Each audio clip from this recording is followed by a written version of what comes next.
ಮನುಷ್ಯನನ್ನ ಒಂದಲ್ಲ ಒಂದು ರೀತಿಯಲ್ಲಿ ಭಗವಂತ ಸೃಷ್ಟಿ ಮಾಡಿರುತ್ತಾರೆ.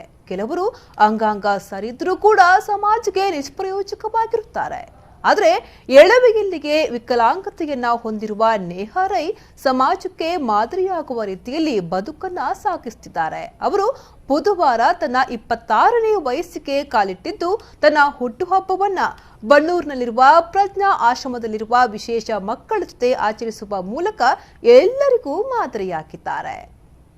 ನೇಹಾ ರೈ ಪ್ರತಿ ವರ್ಷ ವಿಶೇಷ ಮಕ್ಕಳ ಜೊತೆ ಹುಟ್ಟುಹಬ್ಬ ಆಚರಿಸುತ್ತಾರೆ. 1ನೇ ವರ್ಷದ ಹುಟ್ಟುಹಬ್ಬದಿಂದ ಹಿಡಿದು ಈ ವಿಶೇಷ ಕಾರ್ಯವನ್ನ ಮಾಡುತ್ತಾ ಬಂದಿದ್ದಾರೆ.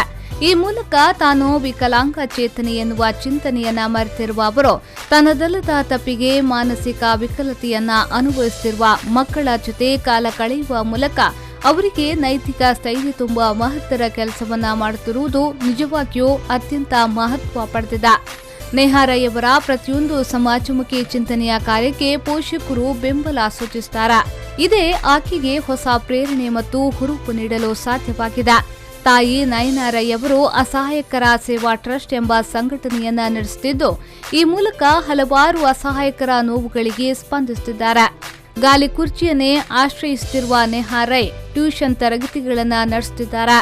ಅವರೆಲ್ಲ ಸಮಾಜಮುಖಿ ಮತ್ತು ಮಾನವೀಯ ಕಾರ್ಯಕ್ಕೆ ಸಾರ್ವಜನಿಕ ವಲಯದಲ್ಲಿ ಶ್ಲಾಘನೆ ಕೂಡ ವ್ಯಕ್ತವಾಗಿದೆ.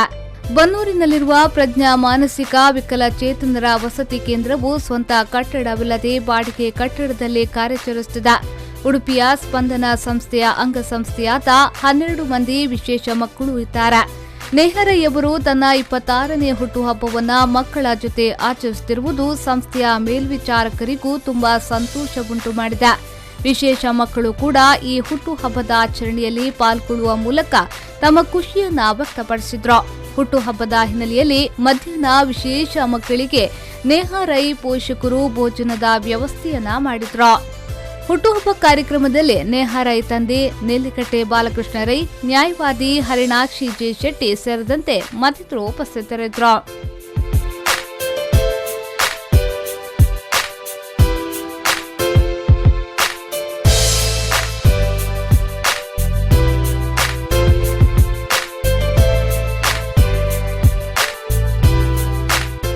ಅನಿಶ್ ಕುಮಾರ್, ವಿ4 ನ್ಯೂಸ್ 24/7 ಪುತ್ತೂರು.